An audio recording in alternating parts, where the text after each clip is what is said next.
Yang bisa dibantu? Iya, saya mau ngomong sebelumnya, saya minta maaf.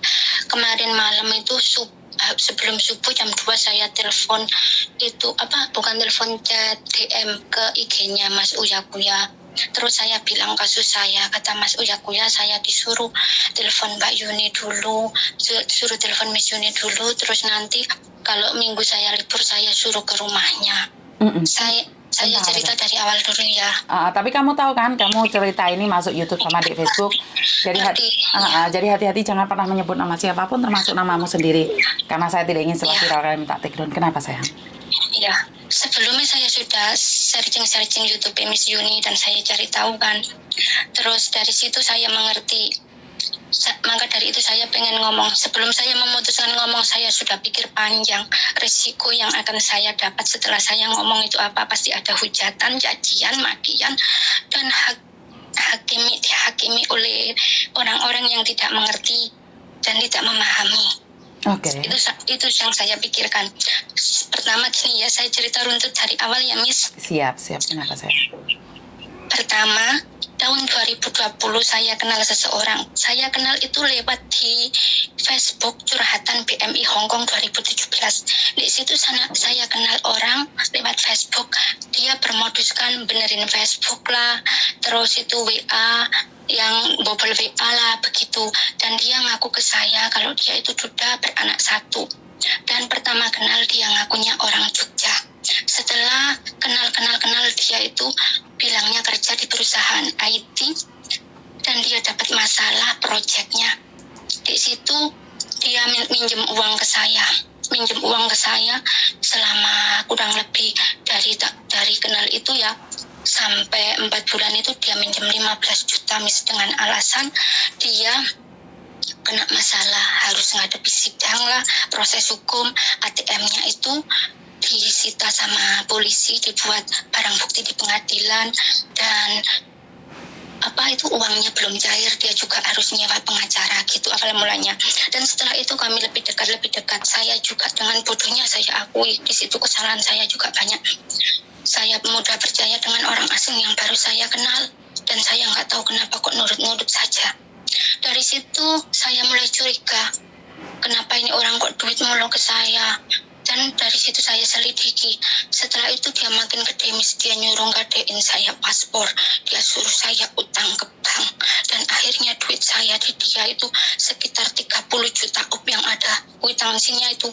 Terus yang lainnya itu sudah nggak tahu, saya hilang kwitansinya, yang ada kwitansinya yang tersisa bukti-bukti saya sekitar 30 apa 28 gitu. Dan dari situ saya curiga, kenapa ini orang seperti ini. Pertama kenal, dia mengenalkan seorang wanita itu dia bilang adiknya. Dari situ saya nggak percaya kalau ini adiknya. Setiap kali dia telepon saya ada suara wanita dan anak kecil nangis. Terus si wanita itu ngaku ke saya juga adiknya. Dia juga komunikasi sama saya, telepon sama saya tahu. Soalnya modusnya dia kan ngajak saya serius, ngajak hubungan yang lebih lanjut gitu.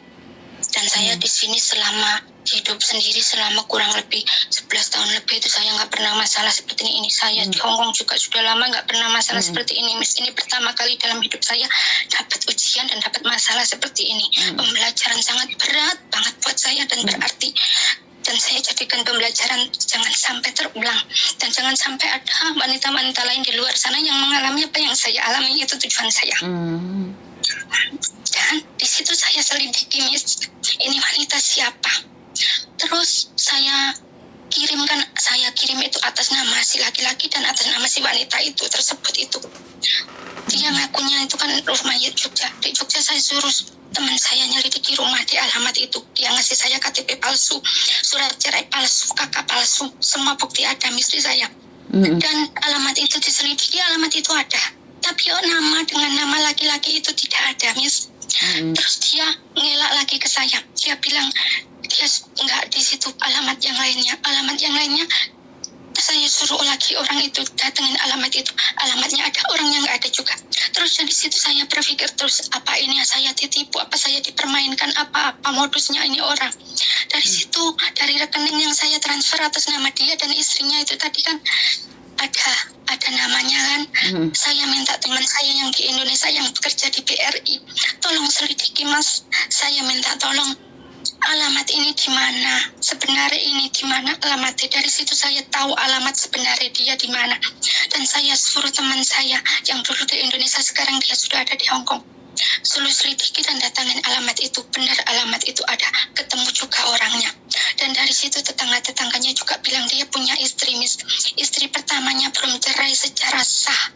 Istri pertamanya orang, saya sebut ya, nggak sebut nama tapi sebut daerah, orang Karawang.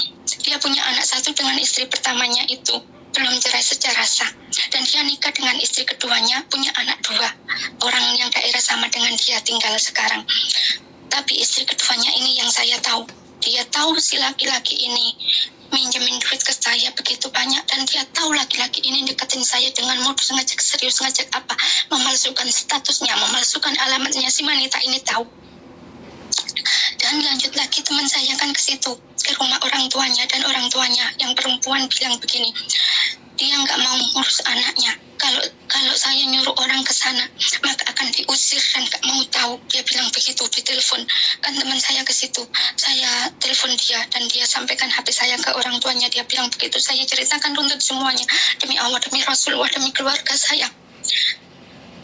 Terus si orang tuanya bilang nggak mau tahu masalahnya. Terus saya ke rumah mertuani itu, suruh teman saya ke rumah mertuani, saya suruh datangin dan ceritakan semua nih. Si mertuani bilang emang dia nggak tahu kerjaannya itu, si mantunya itu apa, dan dia nikah sama anaknya juga nikah siri. Sampai sekarang dia punya 2 anak itu juga belum ada akenya karena belum resmi bercerai dengan istri yang nomor pertama. Terus berlanjut lagi, Miss. Oke lah kalau kamu punya istri. Dia punya istri ngakunya karena apa? Karena saya tahu alamatnya. Setahun belakangan saya nggak komunikasi sama dia, itu karena saya sudah tahu dia punya istri, dan saya meminta, oke, kita selesaikan baik-baik masalah kita. Aku kenal kamu baik-baik, kamu datang di hidupku, bukan aku yang mengetuk hidupmu. Kamu yang datang ke hidupku, kamu yang mengetuk hidupku. Kamu yang bilang kalau kamu statusmu single, dari awal kamu bohong tentang alamat, tentang apapun itu. Kamu punya sangkutan sama saya sudah mau kamu suruh utang-utang, saya sudah mau kamu suruh apapun itu. Kalau kamu nggak bisa balikin full, balikinlah. Kamu bayar berapa kali, saya juga nerima untuk bayar utang-utang saya yang di sini kan, Miss. Dan saya disuruh utang dia. Tapi sampai sekarang sudah hampir 3 tahun nggak ada sama sekali, Miss, duit itu. Terus di situ ada anak Taiwan. Sebelum saya kenal sama dia, dia kenal sama TKW Taiwan. Kenal TKW Taiwan juga sama modusnya, dia ngakunya duda, tapi gak ngaku punya anak. Dan di situ dia minjem uang ke TKW Taiwan itu 3 juta. Katanya mobilnya mogok, ATM-nya ketelan. Dan dari situ duit si TKW Taiwan itu dikembalikan cuma 3 juta. Setelah itu terus kenal saya. Habis kenal saya, kenal cewek di Indonesia. Cewek di Indonesia ini musuhin saya kasih baik-baik. Saya minta tolonglah, ayo kita bicara. Dia nggak mau. Dia kena cuma 2 juta dikit. Itu cewek yang jual apa itu, slot itu buat game atau apa, saya juga nggak paham ya, kan kurang paham itu slot itu apa, yang jual-jual gitu. Terus dari situ saya masih berusaha, Miss. Kalau kamu mau balikin, kita selesaikan baik-baik. Dia marah-marah karena apa? Karena aku nagih terus aku ngomong, kamu dari awal kan kenalnya nggak baik loh, Miss.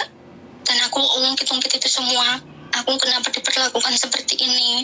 Aku sudah percaya malah diperlakukan seperti ini, kenapa? Terus dari situ aku cari orang tua nih, pengenku orang tua nih lagi. Terus aku cari-cari di Facebook, ketemulah tetangganya, dan tetangganya ngasih aku Facebook bapaknya. Karena aku nggak tahu info messenger Facebook bapaknya nggak dibalas. Terus aku tanya teman bapaknya yang di FB, kenalkah sama dia bapak? Saya mau komunikasi sama orang ini, saya bermasalah sama anaknya, saya minta nomor WA-nya atau nomor ponselnya. Dan bapak yang saya minta tolong teman dia itu ngasih saya, karena mungkin dia kasihan ya iba sama saya, dan dikasihlah saya nomornya. Dari situ saya komunikasi sama si bapaknya, si cowok itu kan. Di situ saya bilang, Pak, tolong dinasehati anaknya jenengan itu punya masalah sama saya seperti ini. Saya ceritakan semua tanpa saya kurangi dan tanpa saya lebihkan. Di situ bapaknya nggak terima, marah-marah. Katanya saya mencemarkan nama baik dia. Katanya dia kenal kepolisian di daerah saya. Saya mau dituntut 300 juta atas pencemaran nama baik. Nama baik mana yang sama cemarkan? Saya cerita bersesuaian dengan fakta. Dengan semua kejadian yang ada, saya punya bukti-bukti. Dan saya dibalas seperti itu, Miss. Dan setiap kali dia bilang, saya akan cicil duit kamu. Dari habis lebaran kemarin sampai sekarang mau lebaran nggak ada cicil. Bilangnya tanggal 1, tiba tanggal 1 bilang lagi diganti. Pas dia janjiin tanggal itu, tiba tanggalnya nggak dibayar, dijanjiin tanggal lagi, dijanjiin tanggal lagi. Saya di sini, Miss, memutuskan untuk bicara. Kenapa? Karena saya takut kalau sampai saya bicara seperti ini, resikonya ke keluarga saya. Karena orang tua saya mempunyai penyakit darah tinggi juga. Kalau dia tahu saya seperti ini, saya takut efek kesehatan orang tua. Kedua, saya bicara juga biar nggak ada lagi orang yang percaya sama dia dengan tipuannya seperti itu. Ngaku nggak punya istri, ngaku apa itu tadi. Dan saya pingin kalau bisa, saya takut kalau juga bapaknya melaporkan saya. Apa saya salah, Miss, bicara seperti itu? Saya niatnya kan baik-baik. Kalau kamu bayar duit saya balikin ke bank. Saya balikin utang itu, banknya sudah saya tutup, saya minjem uang teman saya. Dan saya belum lunas juga bayar teman saya, masih ada sedikit lah. Saya berjalan itu, saya hadapi sampai semua ini lunas, saya lunasi semua sendiri, Miss. Itu segitu tanpa bunga, loh, bunga yang bayar juga aku. Itu yang saya ikhlasnya juga sudah banyak, yang saya minta segitu itu. Dan saya DM Mas Uya, kenapa? Karena saya takut mau bicara, malu, dan juga pasti tanggapan orang di luar sana jelek. Kenapa bodoh? Pasti ada judgement, pasti ada orang komen yang nggak baik, menghujat, menghakimi, itu pasti saya tahu.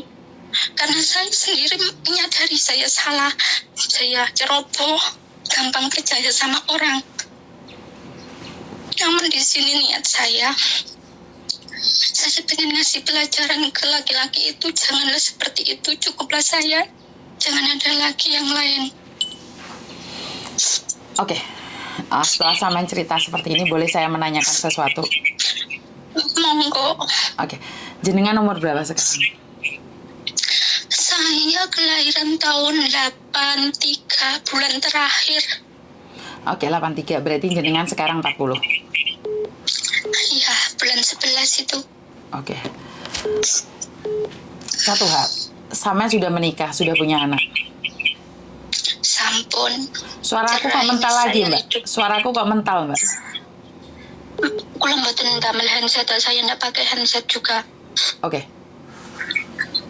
Tapi suara saya mental. Oke. Kamu sambil ngecas atau enggak? Enggak. Kamu speaker enggak? Enggak. Kok mental ya? Saya kurang tahu, suara saya mental ke saya lagi. Oke.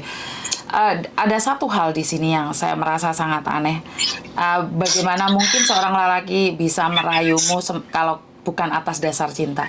Berarti kan mereka mengiming-imingimu cinta dan kamu dinikahin, bener nggak? Iya. Adakah foto telanjang? Nggak ada, tapi kan istrinya juga ikut di situ, Miss. Istrinya juga ikut, istrinya juga meyakinkan saya. Istrinya ngaku ke saya dia adiknya. Kenapa kamu begitu mudah percaya? Yang apa yang kita lihat aja kita nggak percaya, apalagi yang tidak kita lihat. Ini yang pertama. Dari situlah saya bodohnya, Miss, mudah percaya ke orang tanpa memikirkan. Gini Mbak, Samen begitu pinter menyelidiki. Samen nyuruh orang ke sana ke sini. Kenapa sebelum Samen menyerahkan uang Samen tidak menyelidiki dulu? Kenapa semua setelah kejadian baru kamu menyelidiki? Berarti kan waktu itu kamu dibutakan oleh cinta. Bener nggak, sayang? Bener Saya nggak? kayak orang yang nurut saja gitu, Miss, di situ. Tidak. Harapan saya juga. Tidak. Iya, saya akui. Harapan saya begini, walaupun kamu bukan orang berada, orang apa, kalau kamu orang baik-baik, saya bisa memulai apapun itu. Tapi dari situ saya dibohongi. Kenapa? Ngaku nggak punya istri, padahal punya istri. Kenapa juga sih istrinya menyodorkan suaminya ke saya? Sebentar Mbak, untuk cari makan kan orang akan melakukan apapun. Karena itu saya selalu bilang bahwa kita yang harus berhati-hati.